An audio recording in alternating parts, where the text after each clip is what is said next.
Assalamualaikum, selamat pagi. Salam sejahtera kepada anda semua. Saya dan juga Fariha On bersama dengan anda untuk Malaysia hari ini. Hari ini berapa hari bulan kita? 4 Ogos. Alhamdulillah, masya-Allah. Terima kasih kerana anda setia bersama kami. Macam biasalah hari Jumaat pastinya kita mengharapkan yang terbaik.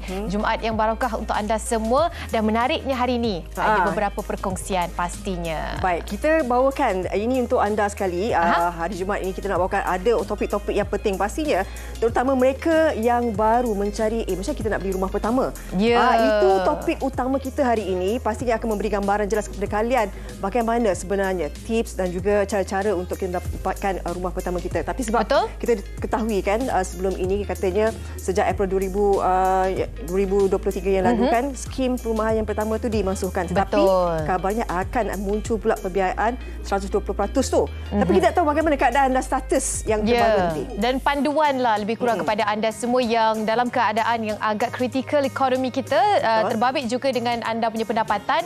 Jadi bagaimana sebenarnya panduan yang terbaik untuk anda mengetahui cara-cara untuk membeli rumah yang melibatkan beberapa prosedur tertentu. Ini dia sedikit perkongsian daripada keratan-keratan akhbar yang kita ingin kongsikan bersama dengan anda. Lebih kurang perbincangan kita akan meliputi persoalan-persoalan yang kita harapkan agar anda juga boleh turut serta dalam perbincangan kami. Boleh titipkan soalan di ruangan komen, pastinya di Facebook kami MHI TV3.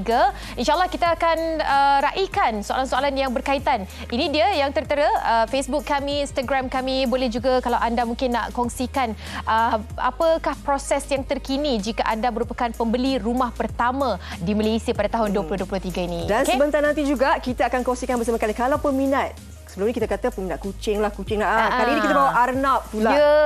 Tapi yang istimewanya, bagaimana kasih sayang kepada arnab tu dititipkan dalam hati, kemudiannya daripada membela terus menjadi penyelamat arnab. Kan sekarang ni semua perkara haruslah dilakukan dengan baik dan mempunyai proses yang tertentu. Jadi bagaimana sebenarnya proses penjagaan dan sebagainya, nanti kita kongsikan bersama dengan anda semua. Okey, jom kita tinjau cuaca macam biasa. Kami di MHI akan kongsikan laman web rasmi Jabatan Meteorologi Malaysia untuk kita kongsikan cuaca semasa. Nampak rata-rata cerah kecuali di Kangar. Kangar pada pagi ini 9 pagi sehingga 10 pagi kabarnya ada sedikit hujan. Begitu juga di kawasan-kawasan lain nampaknya cerah. Alhamdulillah. Perhatikan juga suhu pada waktu pagi ini. Di bayan lepas pagi dah 30 darjah Celsius ya. Panas sikit. Panas sedikit. Okey, itu dia. Dan kami warga kerja MHI turut mengucapkan salam takziah ini berkenaan dengan perkabaran duka yang kami terima.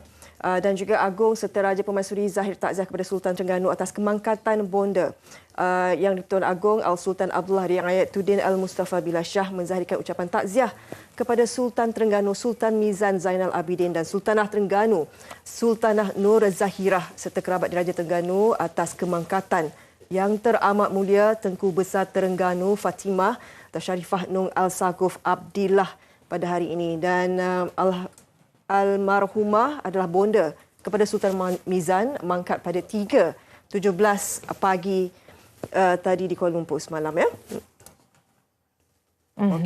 Okey, itu dia sedikit perkongsian dan juga kepada anda semua. Sebenarnya ada beberapa perkara terkini yang kita nak memberikan perkembangan. Ini berkaitan dengan pencemaran udara di Ulu Tiram. Seramai 24 pelajar katanya termasuk 2 guru dan petugas kantin juga mengalami simptom pening, mual, muntah dan sebagainya berikutan dengan pencemaran sisa kimia yang dipercayai dibuang di sungai berhampiran petang semalam. Jadi kita nak mendapatkan perkembangan terkini dari Ulu Tiram. Terus sahaja kita bersama dengan Raja Nurul Antasya, Raja Zaman, wartawan kami di sana yang sudah pun bersiap sedia dengan perkongsian ataupun laporan terkini. Ayuh kita bersama dengan Raja Nurul Antasya. Silakan. Terima kasih rakan setugas di Seri Pentas. Saya kini berada di pekarangan Sekolah Kebangsaan Sungai Tiram, Ulu Tiram, Johor Bahru, di mana pada Selasa lalu berlaku insiden di mana seramai 24 orang murid, 2 guru dan 2 pekerja kantin mengalami simptom simptom pening dan juga muntah dipercayai akibat pencemaran bau kira-kira jam 3 petang Selasa lalu. Susulan daripada kejadian itu, Sekolah Kebangsaan Sungai Tiram ini telah diarahkan tutup pada hari kedua kejadian dan kembali dibuka pada hari Rabu.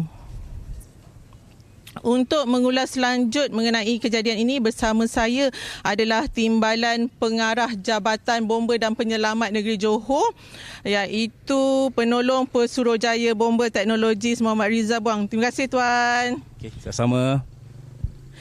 Okey, Tuan mungkin boleh ceritakan mengenai kejadian sebenar yang berlaku pada Selasa lalu.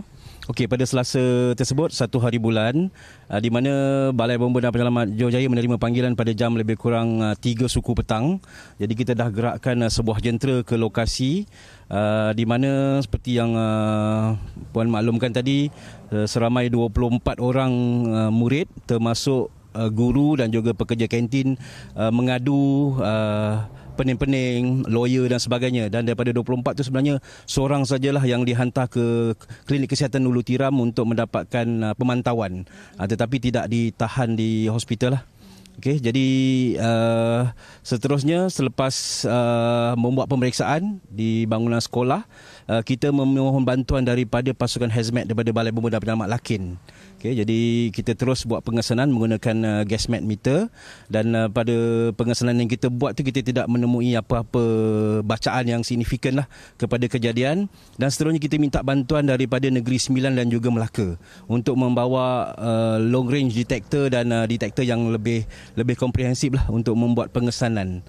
Okey, jadi 1 hari bulan dan pada 2 hari bulan sekolah ditutup pada masa tersebut. Okey, dan kita membuat kerja-kerja pengesanan dengan membahagikan kawasan operasi ini kepada 5 sektor. Okey, 5 sektor dan kita buat pengesanan, dan daripada 5 sektor yang kita buat pengesanan tu so far tak nampak apa-apa yang signifikan kepada kes kejadian lah, kecuali di sektor yang kelima. Sektor kelima, bacaan untuk methyl meseptin. Kalau dia punya aras yang memberi kemabaikan kepada pernafasan dan juga kesihatan 150 ppm, bacaan ada peningkatan 50 ppm di situ. Tetapi masih di bawah takat yang bahayalah kepada pernafasan kan, 150. Okey, dan pada sebelah petangnya kita memanggil agensi-agensi terlibat seperti Jabatan Alam Sekitar, Majlis Maran Pasir Gudang untuk kita adakan mesyuarat dan mengambil tindakan lanjutlah untuk operasi tersebut. Okey Tuan, saya difahamkan terdapat sebuah kilang haram yang memproses minyak masak yang disyaki terlibat dengan pencemaran ini. Mungkin Tuan boleh ulas. Okey, seperti yang saya maklumkan tadi, yang lokasi yang kita kenal pasti adalah di sektor 5. Jarak lebih kurang daripada sini lebih kurang 3 km lah daripada sini. Dan kita buat pengesanan tadilah satu bahan kimia iaitu methyl meseptin. Yang saya bagi tahu tadi, bacaan daripada kita menggunakan low range detector 50 ppm. Jadi masih di bawah lah.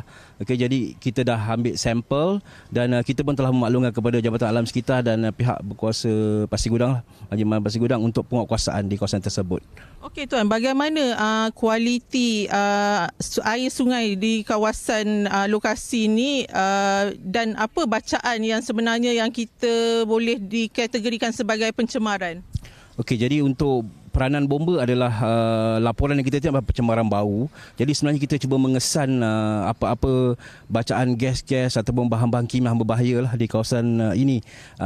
Bomba tidak buat pengesanan atau mengambil sampling air. Mungkin di bawah bidang kuasa jabatan lain lah, khusus Jabatan Alam Sekitar lah. Okey, mungkin ada nasihat daripada pihak bomba sekiranya mereka ni terhidu lagi bau yang agak kuat seperti yang dilaporkan, terbau seperti benda dibakar. Okey, kita menasihatkan orang awam lah, jika ada simptom-simptom seperti loya, pening-pening dan sebagainya, mendapat rawatan segeralah di klinik kesihatan yang berhampiran dan membuat laporan pada kami lah pihak bomba untuk kita membuat pengesanan jika sekiranya adalah bacaan-bacaan melibatkan gas-gas berbahaya dan sebagainya. Okey Tuan, mungkin kita kawasan ini mungkin berhampiran dengan lokasi Sungai Kim Kim? Agak jauh. Jadi kalau kita nak kaitkan dengan keadaan Sungai Kim Kim, pada saya tidak berapa signifikan lah. Melebihi daripada 10 ke 15 km ke Sungai Kim Kim jaraknya lah. Jadi saya ingat tak berapa signifikan. Kita pun kawasan operasi kita perluaskan daripada lokasi kita sekarang ni pergi kepada 3 km radius dan hingga ke 5 km radius. Kita buat pengesanan pada 1 hari bulan dan juga pada 2 hari bulan. Tetapi kita tak jumpa apa-apa bacaan yang signifikan kepada laporan yang melibatkan tadi itulah bau, simptom-simptom lawyer, muntah-muntah dan sebagainya. Okey, terima kasih Tuan atas perkongsian Tuan tadi. Okey, apa yang dapat saya kongsikan di sini, tinjauan di awal pagi tadi mendapati aktiviti berjalan seperti biasa dan juga tiada bau yang dikabarkan seperti bau bahan terbakar. Saya rasa itu saja perkongsian saya daripada Kampung Sungai Tiram, Ulu Tiram, Johor Bahru. Kembali kepada rakan setugas di Seri Pentas. Terima kasih. Okey, itu dia Raja Nurul Antasha, Raja Zaman, wartawan TV3 yang bertugas di Johor Bahru. Apapun kita mengharapkanlah mangsa-mangsa itu kembali sihat. Ani. Betul. Dan kepada mereka seperti mana yang telah pegawai bomba nyatakan, masih perlu berhati-hati. Apa saja simptom, perlu cepat-cepat tahulah keadaannya. Ya, sebab dia udara kan. Jadi begitu pantas mungkin ianya akan merebak, ada potensi ataupun risiko-risiko tertentu, boleh laporkan kepada pihak yang berkaitan. Kita nak rehat seketika. Kembali selepas ini anda boleh bersiap sedia dengan perbincangan utama kami dalam segmen yang akan kita kongsikan berkaitan dengan bagaimana panduan yang terbaik untuk pembeli rumah pertama di Malaysia pada tahun ini 2023. Segalanya seketika nanti hanya di Malaysia.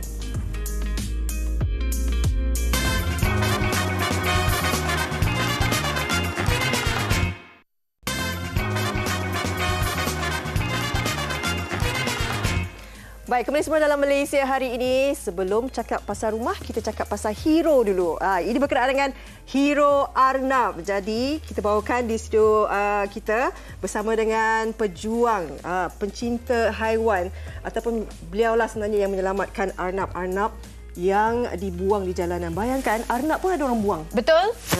Dan kadang-kadang mungkin dalam keadaan yang tidak begitu selesa dengan apa yang ada kan. Kadang-kadang jumpa dan sebagainya. Kalau anda mungkin di antara yang ada juga mereka memberikan perlindungan, minta kalian semua Miss J memberikan perlindungan pada Arnab kan. Okey, tapi sebelum tu kita bersama dengan Miss J dan pembantunya di sini untuk berkongsi. Kita ada 3 ekor Arnab di sini. Kalau mana anda dapat saksikanlah bersama dengan Fariha tu, dia dah menutupi bahagian hadapan Fariha. Besarnya Abu. Abu, ni namanya Abu. Kita perkenalkan Abu.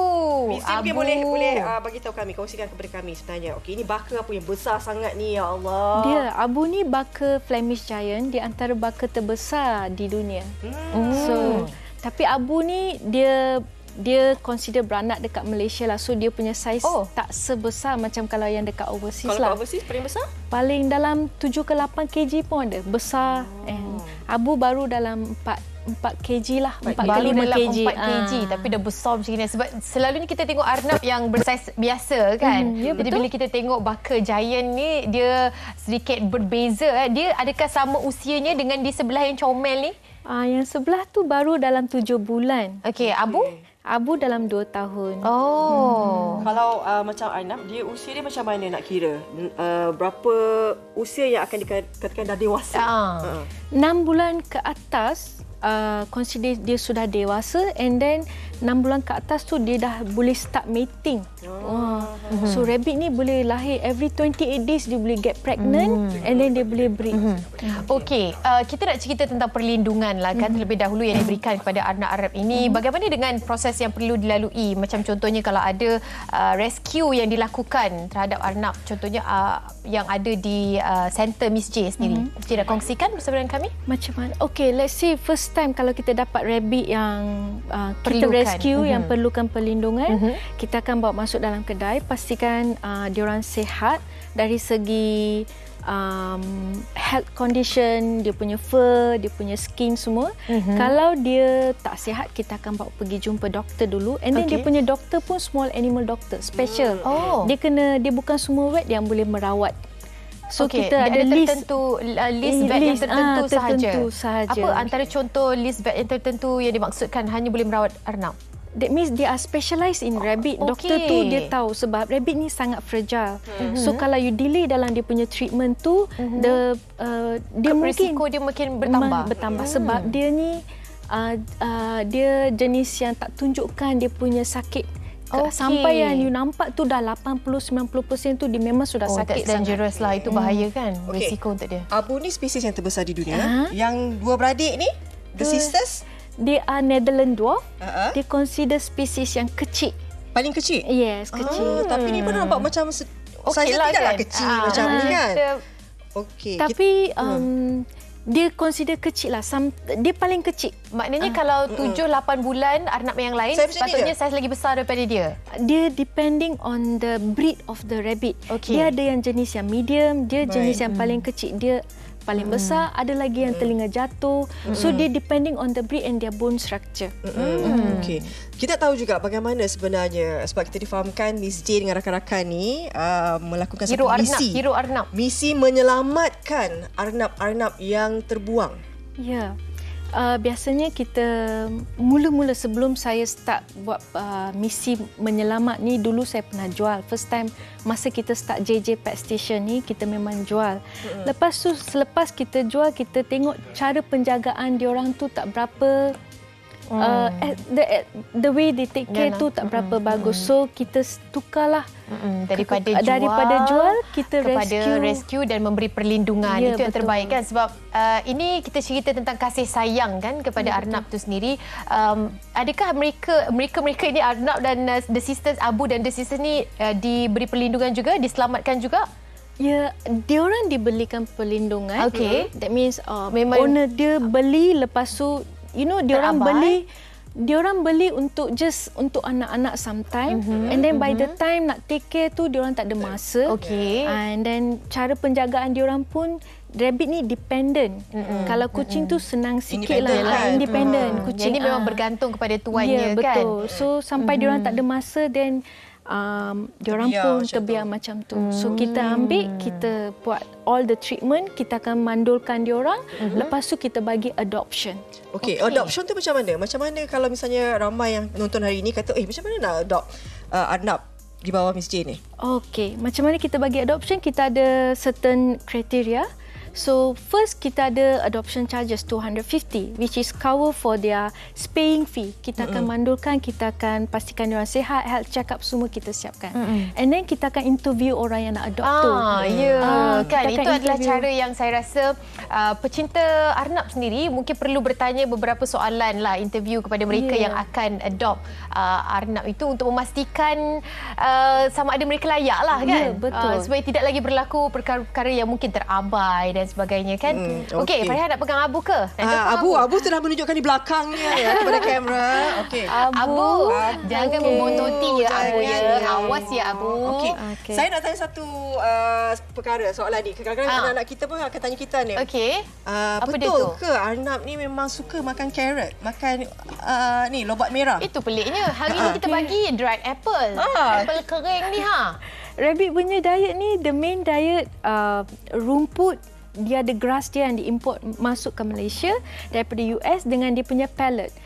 Dia punya carrot yang treats ni semua hanyalah sebahagian daripada dia punya treats, macam portionnya sangat kecil saja.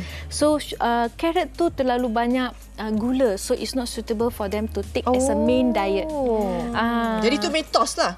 Itu mitos. Tak boleh bagi langsung ataupun dia boleh ada berkala? Bagi, boleh bagi tapi perlu kawal. Small amount-nya.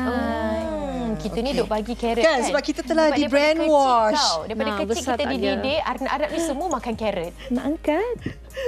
Cuba. Cara Mami takut. Okey, cara nak pegang macam mana? Okey, maybe boleh pegang like a baby sekejap. Kalau dia buat macam tu tadi maknanya apa? Soalan pertama. Okey, dia tak nak. Okey, tak nak. Okey Abu. Betul dia tak nak lah tu. Okey Abu. Dia tak nak lah tu. Yang kecil ni mungkin lagi mudah untuk pegang? Ya, sangat mudah. Hanim Okey, tak apa. Okey, kita nak tanya. Kadang-kadang macam orang yang akan ada perasaan takut kan? Dia okey. Kita akan cakap, arnab ni digigit tak? Yes, dia akan gigit. Dia ada dua jenis gigit lah. Gigit yang dia nip saja untuk bagi warning dekat you.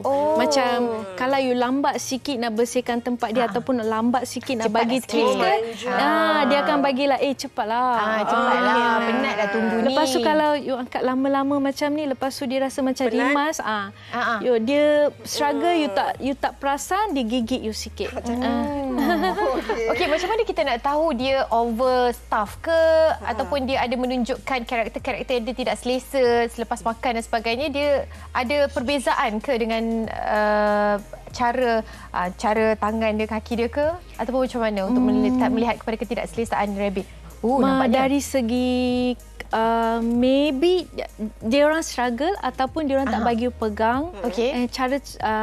And then dia just, kalau you nak tangkap dia pun dia akan macam melarikan diri ke. Macam itulah. Macam kucing, saya tengok kawan-kawan saya, dia boleh bercakap tau dengan kucing tu. Kan? Balik tiba-tiba macam ada cakap dan ada sambutan lagi. Nyau. Macam dia berkomunikasi. Adakah Arnab juga ada komunikasi bersama tuannya? Actually rabbit ni tak ada suara tau. That's why ramai yang suka beli rabbit and then dia blur. So cara dia komunikasi dengan you adalah when the moment you balik, dia recognize you by your voice and your smell. So dia akan datang. So dia sangat different. So dia very interactive dengan cara dia dengan cara dia sendiri. Ya, betul. Okey, kalau kita bela kucing kan, kita kadang-kadang kan bau dan sebagainya, kita mandikan. Bagaimana dengan Arnab? Okey, satu benda tentang rabbit ni actually tidak boleh dimandikan.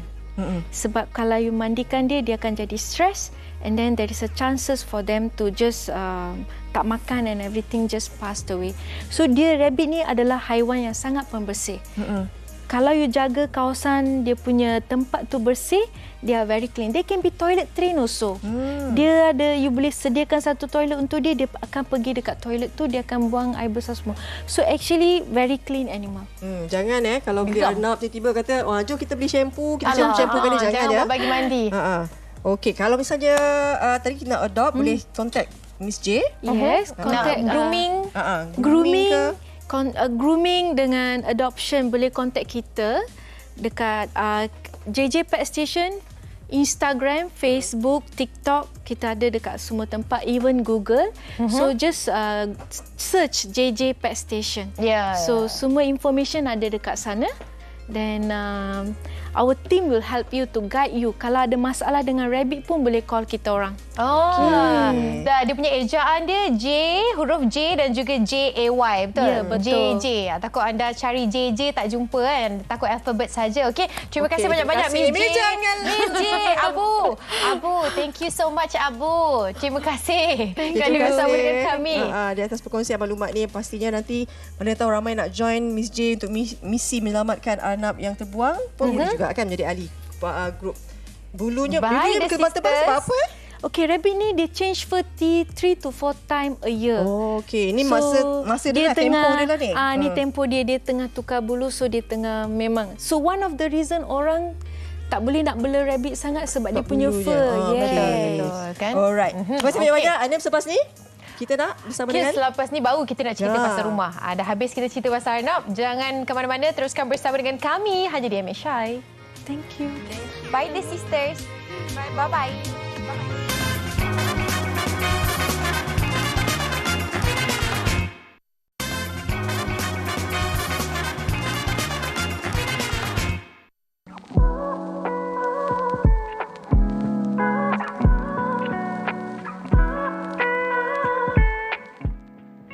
Saya sekarang ni belum ada rumah lagi sebab ada problem dengan saya punya income semua tu, so saya belum lagi ada rumah.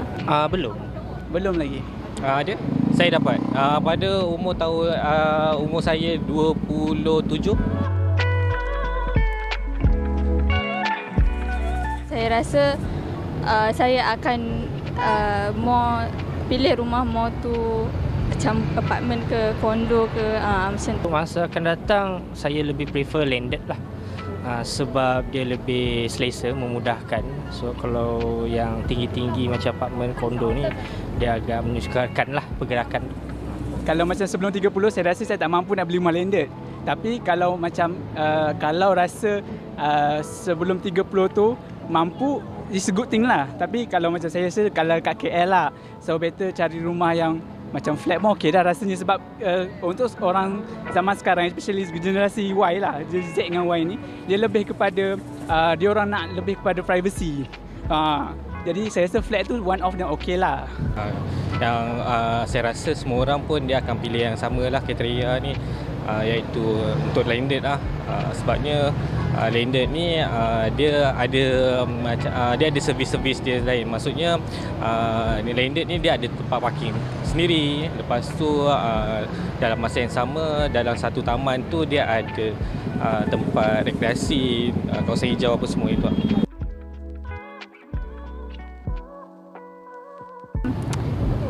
After 30 years and above macam tu, saya rasa sesuai untuk ada rumah sendirilah. At least dalam usia 27 ke atas lah. Sebelum umur 30 saya rasa sesuai.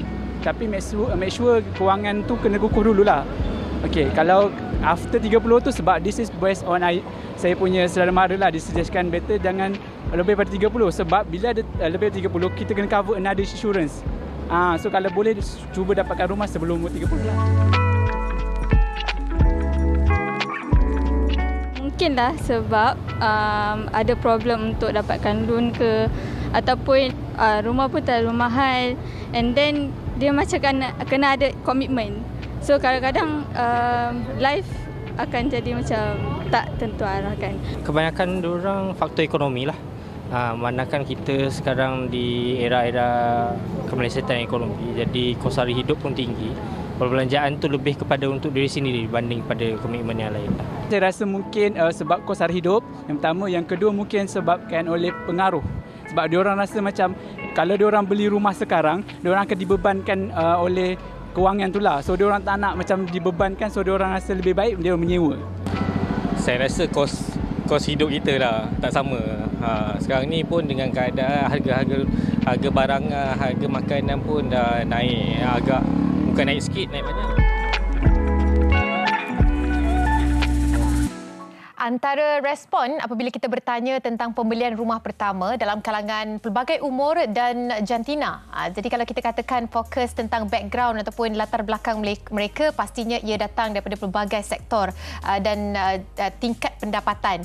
Kita nak kongsikan bersama dengan anda secara ilmiahnya panduan apa yang boleh, apa yang sesuai dan tidak dengan pemilihan yang begitu limited. Maknanya dari segi jumlah pendapatan, keadaan ekonomi sekarang ni pastinya yang akan memberi faktor tertentu tentang kelayakan anda membeli rumah pertama.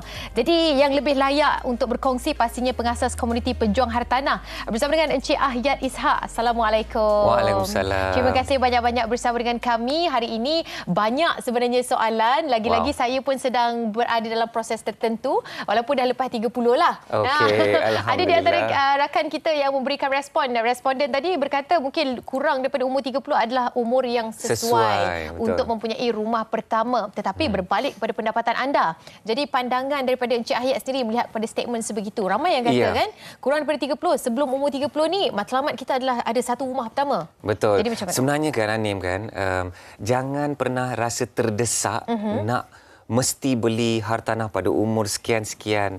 Kerana setiap orang itu kan ada jendela waktu dia yang tersendiri. Betul. Jadi mungkin seperti yang telah disebut tadi dalam interview pun, Anim pun dah sebut, kita ada tingkat pendapatan yang berbeza-beza. Dan sebenarnya bila cerita tentang rumah pertama, Ahyat pun teringat 20 tahun dulu Ahyat beli rumah yang pertama.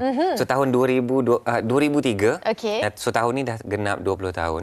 Dan Ahyat masih ingat masa nak beli rumah pertama tu, dia rasa macam satu perkara yang sangat luar biasa. Betul. Rasa macam nak lompat bangunan. Kita kan. Teruja, excited kan. Tolak-tolak 20 tahun tu boleh kongsi ke? Umur berapa masa tu? Masa tu umur lebih kurang 23-24. Awal. 23-24 masa tu dah ada kelayakan ke untuk memiliki rumah pertama? Dan rumah pertama tu tidaklah membeli untuk duduk sendiri tapi untuk pelaburan. Okey. So kat maknanya situ matlamat dia berbeza. Matlamat tu berbeza. Okey, kat sini maknanya matlamat pun kita kena tetapkan juga sebelum kita beli rumah. Nak beli ke nak duduk ataupun nak invest? Okey, Anim, itu sebenarnya jawapan yang tepat. Sebenarnya Anim pun dah guna satu perkataan yang sangat-sangat powerful. Layak. Apa yang kita layak kan? Okay, tapi sebelum itu kita bercerita tentang pemilikan rumah kan. Pemilikan rumah ni ada dua je sebab dia nak beli rumah. Betul. Nak beli untuk duduk sendiri atau nak beli untuk pelaburan. Dan kalau kita nak beli rumah untuk duduk sendiri, sebenarnya dia ada dua juga kategori. Nak beli rumah untuk starter home, rumah permulaan. Betul. Mungkin kita bermula dengan rumah flat kerana itu yang kita layak. Betul. Okey. Dan mungkin yang kategori kedua tu kita nak upgrade. Okey, saya dah umur 35, 40 tahun, anak pun dah lebih ramai dan membesar, maka saya nak upgrade rumah teres, nak pergi ke rumah semi-D dan sebagainya. Ya. Okey. Tapi kan bila kita bercakap pasal rumah pertama kan Anim, kita kena terima satu hakikat bahawa sekarang ni nak memiliki rumah pertama mungkin lebih mencabar berbanding ayat dulu 20 tahun dulu. Mungkin mak ayah kita 30-40 tahun yang dulu. Kalau kita boleh terima hakikat ini, barulah kita boleh cari jalan penyelesaiannya. Setuju. Okey. Mungkin mak ayah kita atau ayat sendiri 20 tahun dulu hadapi cabaran juga. Ya. Tapi pada ketika itu mungkin mencabar kan. Mencabar betul. Tapi kan Anim, ayat rasa sekarang ni dia berbeza. cabaran dia lebih sikit. Kerana satu faktor. Faktor hubung kait antara gaji dengan harga rumah. Betul. Tangga gaji dengan harga rumah. Yes. Dan kerana itu cabarannya memang jauh lebih besar. Jauh lebih besar. So kita membayangkan apa yang kita lihat gaji zaman sekarang dengan harga rumah zaman sekarang, dia dah memang sangat jauh terpisah. Betul. Dan itulah cabaran besar untuk anak-anak muda nak memiliki hartanah. Ya. Begitu juga dengan kelayakan pinjaman kan yang sekarang ini begitu, yalah bila kita melihat kepada tangga gaji, anda ada setengahnya perlu mengikut syarat-syarat yang dikeluarkan oleh pihak bank dan sebagainya. Kita juga telah pun dimansuhkan skim pinjaman untuk rumah pertama pada bulan April yang lalu. Jadi apabila tidak ada lagi skim itu, lebih mencabar kepada mereka yang mempunyai tangga gaji yang tertentu. Secara keseluruhan lah kan, kalau kita mengambil petangga gaji di beberapa negeri pun berbeza. Jadi disebabkan itu rumah di beberapa negeri pun berbeza. Ada yang bekerja mencari makan di Kuala Lumpur tetapi hanya mampu untuk membeli aset di luar daripada Kuala Lumpur. Kerana Kuala Lumpur itu kita tahu harga rumahnya macam mana kan. Mengikut pada tangga gaji, bagaimana pemahaman kita yang perlu kita fahami tentang kalau contoh 5,000 dan ke atas dan 3,000 dan ke atas, rumah mana yang sebenarnya mampu untuk kita miliki pada tahun 2023 Okey. Apa yang layak untuk kita berbeza-beza kerana gaji. So kalau kita lihat gaji kita tu boleh dikatakan 30% tu selamatlah untuk kita asingkan untuk kos-kos perumahan. Termasuklah membelinya, membayarnya, menyewa mungkin atau kos maintenance, penyelenggaraan dan sebagainya. So 1/3 tu lebih kurang satu tahap yang diterima secara antarabangsa, termasuk di Malaysia juga. So kalau gajinya RM5,000, maka kalau kita lihat 30% RM1,500. So 1,500 tu kita kena darab 200 atau darab 250. Okey, jangan tanya kenapa. Kerana secara formula tu nanti kan kita kena buat kelas 1 jam pula lah. Itu kena ada satu segmen lain pula ya? Saya cadangkan kita ada segmen yang kedua. Okey. Tetapi katakan darab 200, so rumah yang sesuai ialah 300,000. Kalau darab 250 tu mungkin 350 dan sebagainya. Kat situlah dia punya range. Kerana itulah kelayakan kalau kita dibuatkan kiraan daripada pihak bank pun. Ya, kita nak tahu spek rumah yang mana sesuai dengan gaji kita kan. So kat situlah Anim, rumah pertama ni mungkin tak boleh nak ikut rumah yang kita selera. Bukan rumah yang kita mahu. Betul. Itu rumah idaman. Okey, ada ramai orang tanya Hayat, rumah idaman dengan rumah yang pertama ni apa beza dia? Okey. Rumah idaman ni lepas rumah tu dah tak nak beli rumah lain dah. Maknanya itulah yang kita nak duduk sehingga ke akhir hayat contohnya begitulah kan. Memang itulah ending dia dah cantik sehingga ke akhir hayat. Saya suka tu. So tapi rumah pertama ni dia boleh jadi flat. Kerana itulah yang kita mampu. Dan bila kita mampu beli rumah flat, tidaklah bermaksud kita akan tinggal di rumah flat itu buat selama-lamanya sehingga ke akhir hayat. Kita ada perancangan untuk menambah baik dari sudut lifestyle kita. Okey, best borak dengan Anim ni cakap pasal hartanah kerana Anim gunakan perkataan-perkataan yang tepat.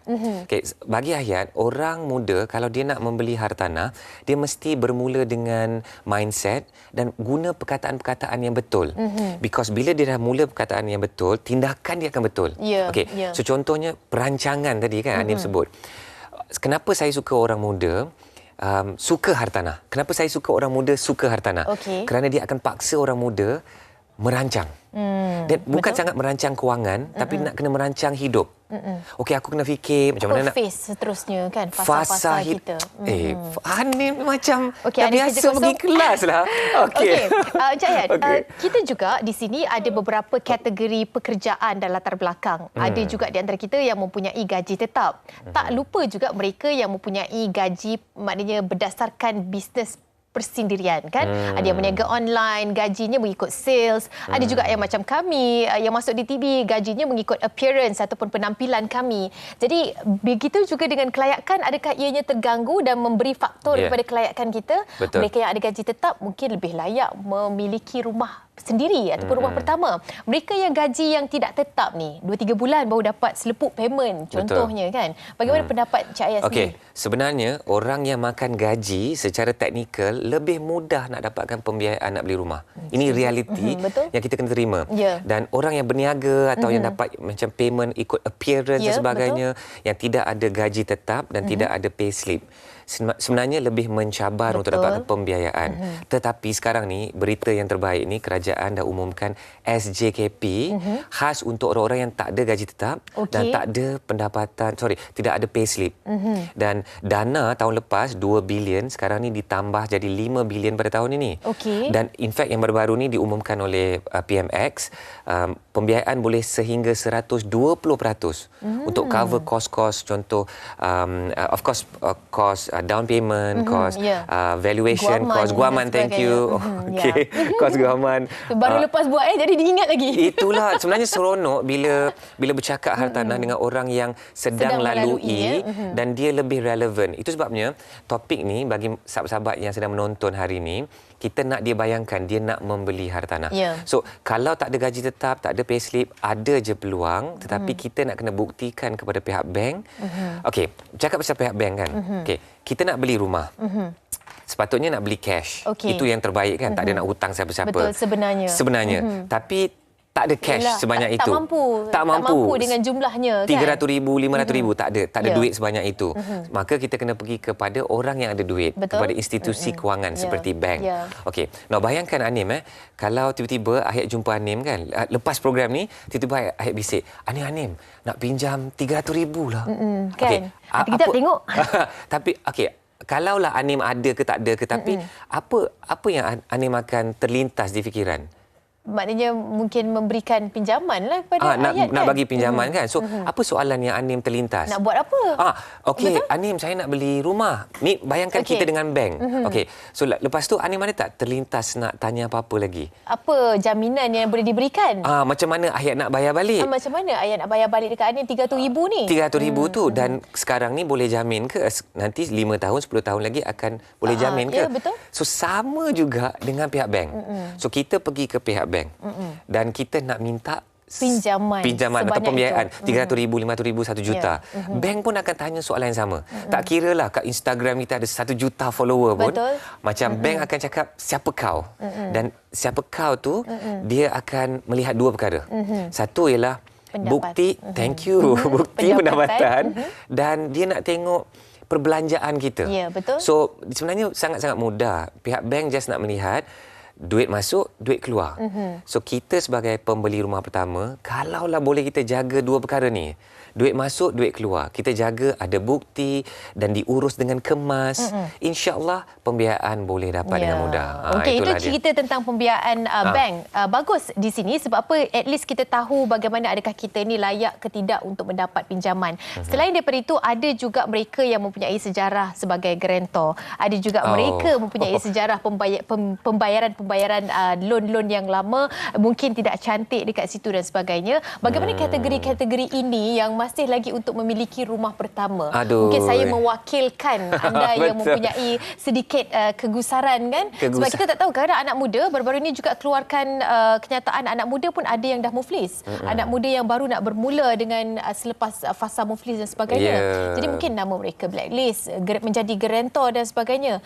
Ayat dalam bidang ini dah lama, mungkin Ayat tahu bagaimana keadaannya. Sebenarnya kan bila kita ada titik-titik hitam dalam rekod kewangan kita, memang bank pun tak berminat untuk memberikan pembiayaan. Macam tadi kan, contohnya kalau Anim nak bagi pembiayaan kepada Ayat. Lepas tu Anim cek dengan kawan-kawan. Okey. Lepas tu kawan-kawan Ahyat cakap kat Anim, Ahyat tu ada pinjam dengan saya dulu tapi dia ada tak bayar Bad lagi record ni. dah lah. Bad record dah lah. So apa perasaan Anim? Anim pun rasa macam biar betul Ahyat Mungkin ada potensi yang dia tak dapat bayar balik kan bersama dengan pinjaman itu. Betul. So okey. sama jugalah pihak bank pun akan menilai. Sebenarnya pihak bank ni kalau boleh siapa-siapa yang datang kat bank dia nak bagi pembiayaan. It's a business untuk bank. Thank you. It's a business for bank. So kalau dia tak membisneskan duit dia tu, maknanya dia tak dapat keuntungan. Revenue dia tak dapat grow.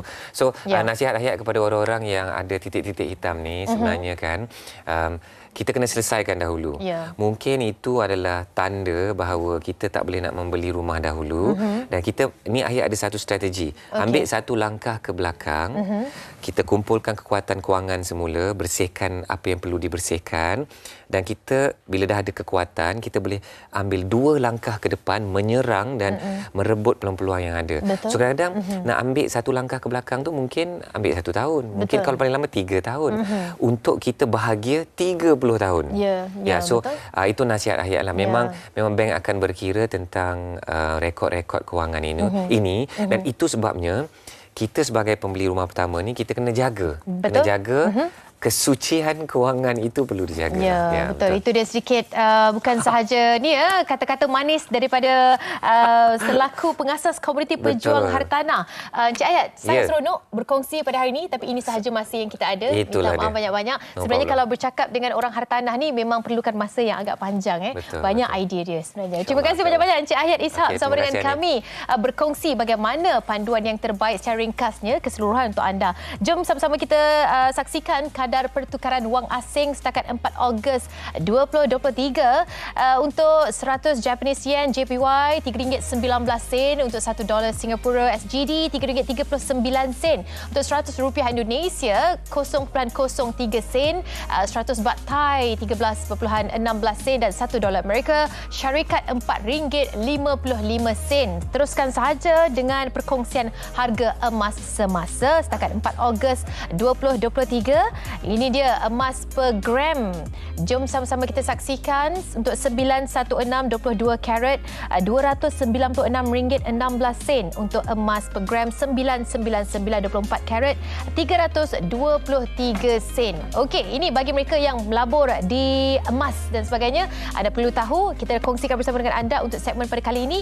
Titipkan idea untuk anda nak tahu lagi bagaimana pengurusan kewangan yang terbaik. InsyaAllah kita akan bawakan setiap Jumaat untuk segmen Soal Wang. Terima kasih kepada anda semua. Teruskan bersama dengan kami untuk perkongsian hanya di MHI.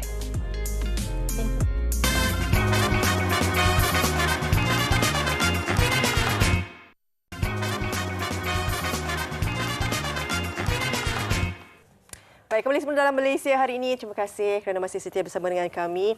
Baik, kita nak kongsikan sedikit berkenaan dengan dana pengurusan dan penambahbaikan Masjid Nur Muhammad, Kompleks Islam Darul Faizin.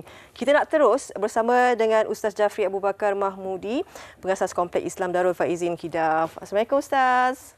Waalaikumsalam warahmatullahi wabarakatuh. Alhamdulillah. Alhamdulillah. Sihat Ustaz? Sihat, Alhamdulillah. Ingat nak pergi studio tak sempat lah hari ni. Oh, itulah tak apa. Kami interview Ustaz kat sini je. Tapi okey, kita bincang berkenaan dengan dana ni. Jadi mungkin Ustaz boleh kongsikan berkenaan dengan latar belakang kan, berkenaan dengan kumpulan pendidikan Darul Faizin ni, KIDAF, dan juga penambahbaikan Masjid Nur Muhammad ni. Baik, bismillahirrahmanirrahim. Assalamualaikum warahmatullahi wabarakatuh. Alhamdulillah wassalatu wassalamu ala Rasulillah wa ala alihi wa sahbihi wa masih berah dan alhamdulillah tuan-tuan sekalian. Hari ini hari Jumaat, kita berada pada waktu pagi dan juga kita berada pada bulan Muharram. Gabungan 3 waktu penuh barakah. Maka ambil peluang ini untuk kita perbanyakkan bersedekah. Alhamdulillah. Kalau sebut kumpulan pendidikan Darul Faizin, ini merangkumi beberapa entiti. Yang pertamanya kita ada Ma'had Darul Faizin, tempat pengajian tahfiz Al-Quran. Yang keduanya kita ada Pra-Tahfiz Al-Faizin, yang menyediakan pengajian seawal usia 7 tahun hingga 12 tahun. Konsepnya seperti kafa, sebelah malam pukul 7 hingga 9.30 malam. Yang ni kita ada di Bandar Baru Kedah, kita ada di Perlis, kita ada di Fatani, Thailand dan beberapa tempat yang lain. Kemudian kita ada pengajian umumi Darul Faizin, kita menyediakan pengajian-pengajian untuk masyarakat. Yang ni bermula seawal tahun 2011 yang lalu lagi. Kemudian kami ada, Allahumma salli ala Sayyidina Muhammad, pengajian warga emas Darul Faizin. Khususnya di Bandar Baru Kedah ini kita menyediakan penginapan, pengajian kepada warga emas dan mencecah 50 orang dah setakat sekarang, dan kita target by end of the year tahun depan kita target untuk ada 200 pelajar warga emas di Kompleks Islam Darul Faizin ini.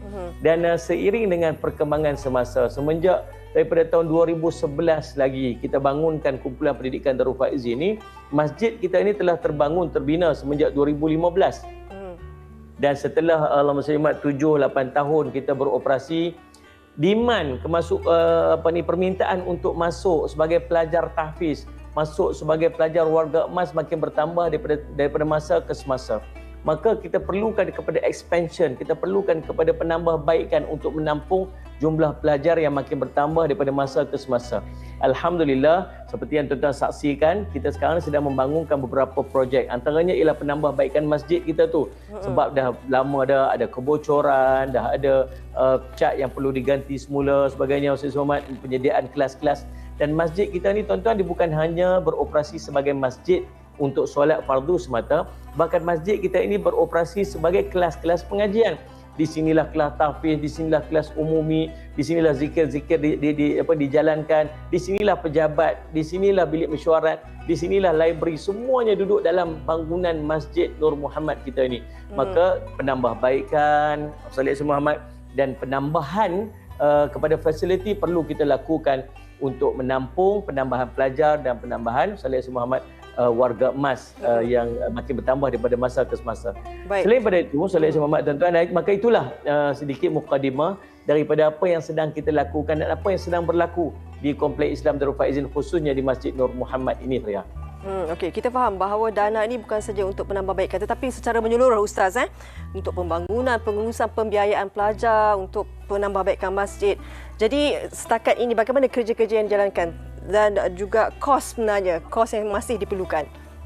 Alhamdulillah tuan-tuan, saya nak ambil kesempatan ini untuk ucapkan jutaan terima kasih kepada semua yang telah semenjak daripada awal bersama dengan kami. Tanpa sokongan, dokongan dan doa daripada tuan-tuan, kami tak akan mampu untuk ada sebagaimana sekarang ini. Sekarang ni tuan-tuan, yang selain daripada penambahbaikan masjid, kita sedang membangunkan rumah warga emas. Ada 10 unit rumah warga emas seperti yang tuan-tuan saksikan di VT tuan-tuan, itu rumah warga emas. Tambahan 10 unit lagi. Kemudian kita sedang membangunkan bangunan 2 tingkat. Salih Semak di tapak yang sudah saksikan ini adalah tapak bangunan 2 tingkat untuk gantian asrama pelajar sementara. Nak buat 2 tingkat atas asrama, bawahnya ialah kantin. Kemudian selain daripada itu, kita sedang membangunkan bangunan 3 tingkat untuk pelajar perempuan. 10 unit rumah warga emas yang sebutkan tadi. Pembelian tanah berkeluasan 2 ekar untuk penambahan lagi 80 rumah warga emas. Dan di situ juga akan jadi tapak bangunan 3 tingkat asrama pelajar perempuan. Selain daripada itu, kos-kos yang saya sebutkan tadi, kami selama ini semenjak 2015 kami menyediakan pengajian percuma kepada masyarakat. Kami bagi free saja pengajian. Warga tahfiz belajar secara percuma, kita sediakan makan, penginapan semua komplit secara percuma. Dan subhanallah Sayyid Muhammad, inilah keperluan yang kita perlukan, dan kita memerlukan sejumlah 5 juta ringgit keseluruhannya tuan-tuan. Jumlah ni nampaknya banyak, tapi saya yakin dengan kebersamaan kita beramai-ramai, insya-Allah kita dapat merealisasikan Allahumma salli Muhammad keperluan kita sejumlah 5 juta ringgit ini, insya-Allah. Baik Ustaz, pada hari Jumaat ni kan Ustaz, hari yang baik.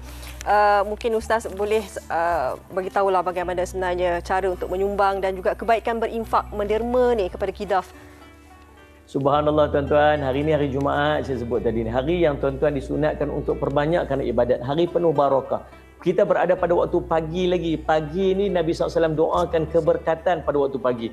Kita berada pada bulan Muharram, bulan yang Allah gandakan, Allah tambah Salih Muhammad. Kebaikan-kebaikan yang tuan-tuan lakukan dalam bulan Muharram itu dipandang besar di sisi Allah. Tolong rebut peluang ini. Yang nak kita bangunkan ini bukannya untuk komersial. Yang nak kita bangunkan ini bukan untuk saya, bukan untuk siapa-siapa, tetapi kita nak bangunkan untuk menyediakan pengajian kepada masyarakat. Ada di sini anak-anak satu hari nanti akan dalam masyarakat menyampaikan ilmu mungkin. Paling tidak dia akan beramal dengan ilmu itu untuk diri dia. Di sini kita menyediakan pengajian untuk warga emas yang menghabiskan usia-usia hidup mereka untuk mereka beramal dan belajar. Maka tuan-tuan rebut peluang ini. Hari ini buat sedekah, infak, wakaf Baik, untuk ibu dan ayah kita. Mungkin inilah salah satunya cara untuk kita membalas jasa mereka yang tak mampu untuk kita balas walaupun setitik peluh yang keluar ketika melahirkan kita. Mak, hari ini saya nak wakaf untuk mak. Mak, ayah, hari ini saya nak wakaf untuk ayah. Sama ada yang masih hidup ataupun yang telah meninggal dunia. Buat untuk ibu dan ayah kita. Tuan-tuan, ada nombor akaun yang tertera. Ada hotline, nombor telefon yang untuk tuan-tuan WhatsApp dan tanya maklumat dan dapatkan maklumat. Cumanya, siapa-siapa yang berinfak, Salih Alayhi Muhammad, memberi infak kepada kita, insya-Allah ada sedikit hadiah cenderahati yang nak kita kongsikan. Tuan-tuan tolong WhatsApp kepada nombor yang tertera, kemudian nanti kami akan hantar postkan kepada tuan-tuan buku-buku yang kami susun untuk ambil manfaat. Kami pun tumpang manfaat sebagai tanda ingatan kami kepada semua yang telah menyumbang dan menderma. InsyaAllah bersama-samalah dengan kami, Kompleks Islam Darul Faizin, kita buat sama-sama insya-Allah. Tuan-tuan, mudah-mudahan nanti Allah akan kira kebaikan bukan takat di akhirat. Di dunia lagi kita dah rasa kenikmatan kita berinfak untuk madrasah pengajian insya-Allah. Baik, terima kasih banyak-banyak Ustaz Jafri Abu Bakar Mahmudi, merupakan pengasas Kompleks Islam Darul Faizin KIDAF. Kita sama-sama rebut peluang hari Jumaat ni, bukan hari Jumaat je boleh menerima tetapi setiap hari kita mengharapkan sumbangan kalian untuk merealisasikan impian yang sangat suci ini. Baik, terima kasih banyak-banyak Ustaz. Sama-sama. Baik. Okey, kita teruskan MHI. Anim, ada perkara yang ingin dikongsikan? Yang ini cerita tentang minggu depan, pilihan raya negeri bakal tiba tak lama lagi. Jadi untuk mereka yang ingin mengetahui lebih lanjut lagi berkaitan dengan calon yang bertanding, keputusan secara rasmi, begitu juga untuk mereka yang nak melihat pada profil parti, senarai calon dan manifesto mereka, myundi.com.my. Download saja ataupun anda layari saja aplikasi ini, laman web ini untuk anda mengetahui segala informasi lanjut. Jadi minggu hadapan, Isnin, macam biasalah kerjasama PH dan juga BN yang bakal kita ceritakan kat dalam Malaysia hari ini. Okay? Dan diharapkan kalian yang mengundi nanti, pilihlah yang terbaik pemimpin-pemimpin kalian. Ya. Jangan tak keluar mengundi ya. Betul. Keluarlah mengundi ya. Okey, kita akan kongsikan hanya di MHI. Ikuti kami di semua platform digital kami dan juga sekarang dah boleh tonton kami di aplikasi tonton untuk stream HD secara langsung. Baik, jaga diri untuk hujung minggu ni. Ya. Kita jumpa lagi hari Isnin. Bye.